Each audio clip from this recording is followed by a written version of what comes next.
Luton is renowned for its vibrant and resilient communities, busy and culturally diverse. Over 66% of Luton's pupils are from black and minority ethnic backgrounds, and over 122 languages are spoken in Luton today. In fact, over 43% of Luton's pupils have English as an additional language. Statutory and voluntary organisations work hard to develop a new unified community where diversity becomes a cause of strength and regeneration and reinvigoration of the wider community. This film has been made by young people and volunteers in Bury Park and looks at the contribution over the last 35 years of the Bangladeshi Youth League and over the last 25 years of the Bangladeshi Women's Project to community development in Bury Park. Bury Park, 1 mile from Luton Town Centre, represents the benefits and challenges of that ethnic, cultural and religious diversity, both in Luton and throughout the UK, and increasingly across Europe.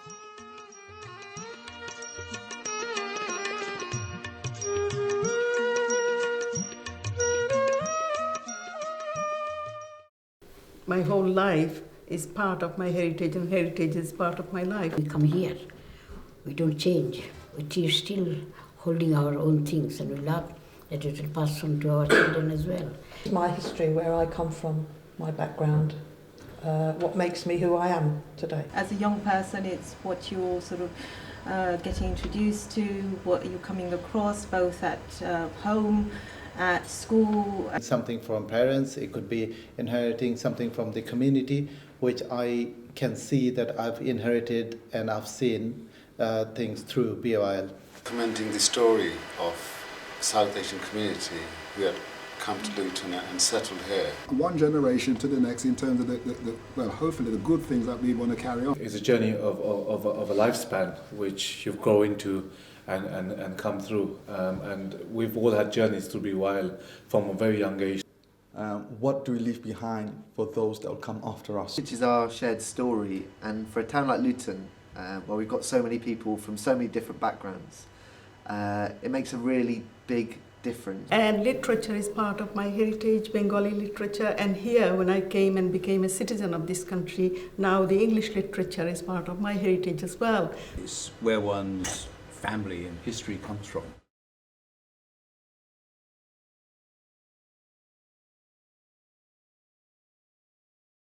When I first came in 1977, I felt it was not the same Luton. It was a lots of change here.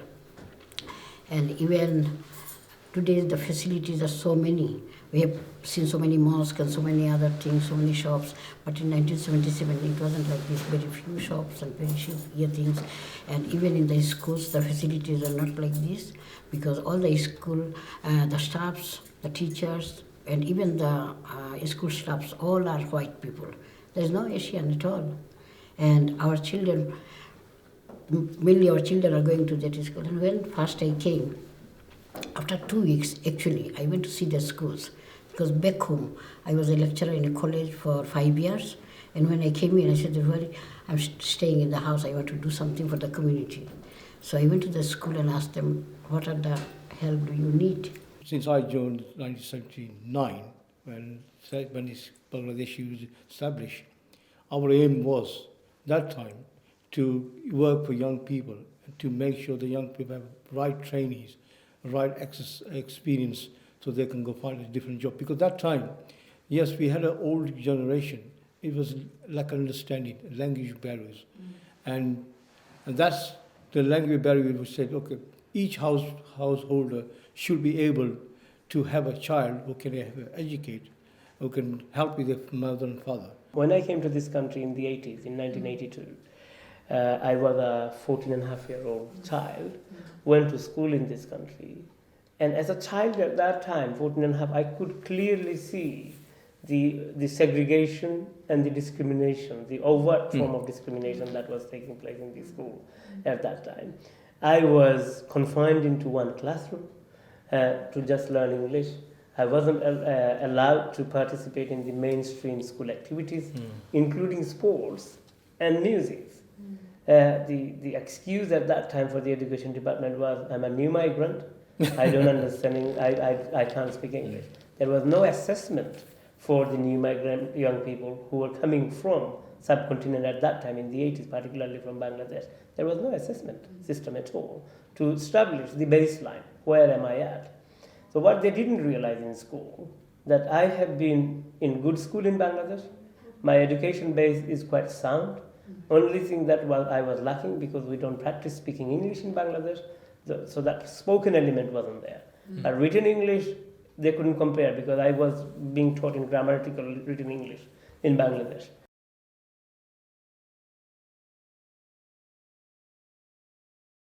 The place where we used to gather or hang around, you guys probably won't know, but a place called West Side Centre, which is now Sainsbury's.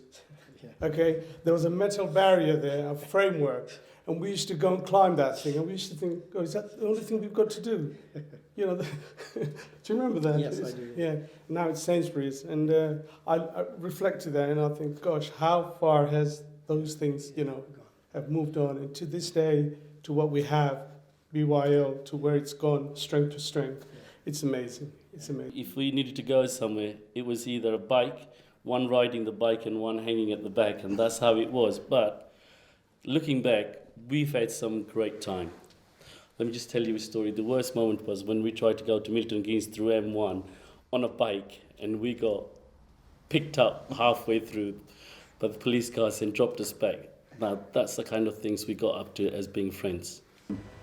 My involvement with the Bangladesh Youth League, I think it was Abdul, if I remember rightly, he had a group there, because that group was facilitated within Starlight. And due to the nature of the society how it was, not many people would accommodate most of the immigrant young people, because there were still barriers and issues. You know, so the Bangladesh Youth League at that time, like, they used to meet inside Starlight, and I used to be the manager of Starlight Youth Club. And I learned so much from those young people because they had so much energy. On Saturdays, we were on alert because we knew West Ham was playing in Luton at that time. And we were crossing Berry Park Road, 5, 6, 7 of us. And we saw one Bangladeshi elderly gentleman being pushed, you know, after we finished our meeting. And we tried to help him, and every one of the West Ham members, I remember, had a hammer in their pocket. And we actually got into a scuffle, and the police came. I don't know if you remember, Suto. And there were people actually taking photographs of us, and we were trying to rescue it. And I was told that's why they call hammerheads, right? And we found it hard to understand how someone will attack us for the sake of our colour. Dragging us out on a bicycle, trying to go and play at Starlight Youth Club, and there was a little pool table, and there was broken snooker cues and whatever, and we just kind of continued. People forget nowadays that they've got so much, whereas years before, we had nothing. So I was given the task to pick up is it a video recorder? Yes, or VHS recorder. Yeah, yes. Because that afternoon, we used to show a film, for everyone, just to stay together. And I picked up a video recorder player from one of the Asian shops, and I was carrying a black bag, up Crawley Road. Then Crawley Road, which still is there. And a copper, a policeman pulled up. He said, what are you going there? And I thought, gosh, I'm in trouble now. Yeah. So he looked at it, and it was a video recorder. The first thing, if you looked at his face, it was, where did you steal it? That's what he's trying to say. And he actually said it. Where did you steal that from? Yeah. I said, hang on a minute, I haven't. We've hired it. There was another member as well. They put us in the car, bundled us into the car, and said, where did you get it from? So we've hired it from that particular shop. Personally, well, I was one of the founding members of BYL, and basically there was a group of us who mostly lived in this area in Berry Park and went to Beach Hill High School. And I guess when the idea came about of forming a youth group, it was natural that all of us came together to establish Bangladesh Youth League in 1979.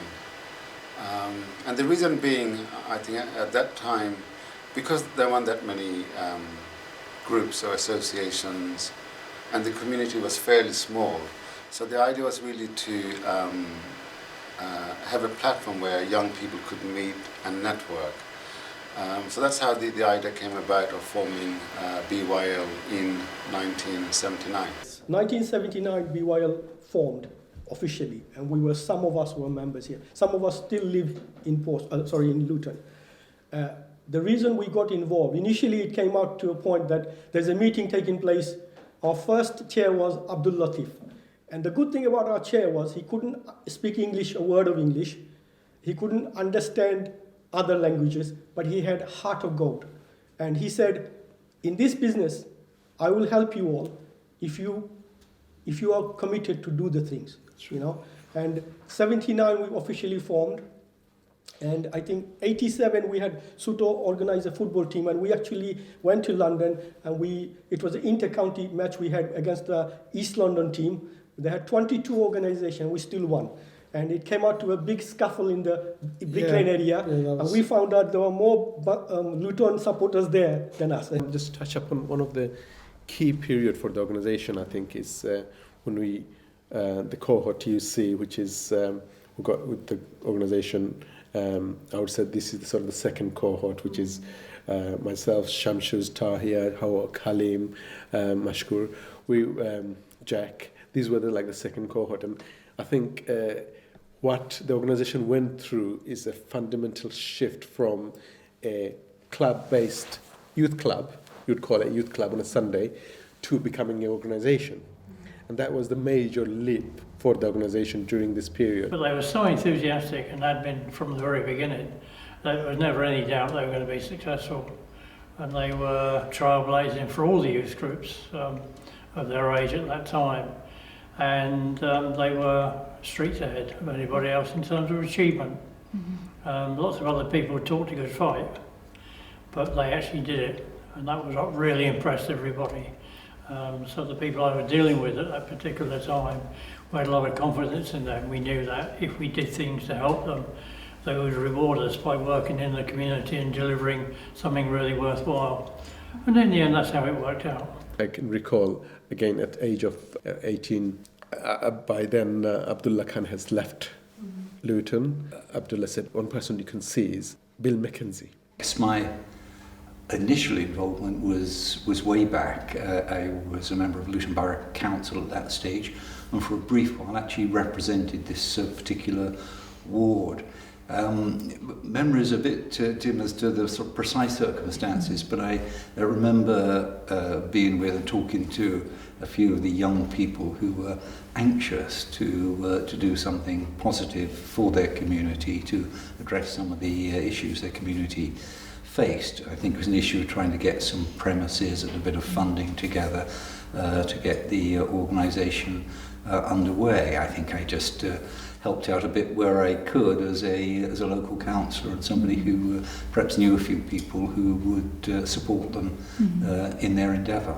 They made a big difference in terms of finding something useful for young people to do. They were just and are just one of the diverse groups within Luton, and I think were concerned that their voice was going to be shut out and their culture was not going to be recognised. I think as a young person growing up in Luton during the late 80s, 1990, I was feeling pretty much as any young person sort of gets pretty bored, fed up. There was nothing that was culturally acceptable for young girls from Bengali community, where they could get together, meet other girls, other friends, do activities. And I thought, okay, there seems to be something that needs doing, and I started having sort of talks with our local councillor at the moment. He introduced me to young boys at that time who were already involved within BYL, and came up with this opportunity of setting up this Bengali women's group. And from there on, it sort of developed from there on, really. And then later, sort of Bengali Women's Project and BYL getting together and the CYCD. It started as BYL, and BWP came as the sisters group, because when they find out the BYL is doing for the boys, so girls left out. People from different cultures and religions always felt that the mainstream, the largest one, was prejudiced against them. So they wanted to find out how they can have equal opportunities in education, employment, training, and how we can deal with domestic violence, which is not just affecting one community, it affects all communities, and most of the victims of domestic violence actually are women. We did struggle in the beginning to get acceptance from the community, because it wasn't sort of, the Bengali community at that stage wasn't open to sort of girls going out, getting together. I mean, even in those days, I mean, for most people, it was unheard of sending their daughters to college and university. So we're talking about times when, you know, the idea of, you know, girls sort of even getting together in a coffee shop was unacceptable. So it was very challenging in that sense.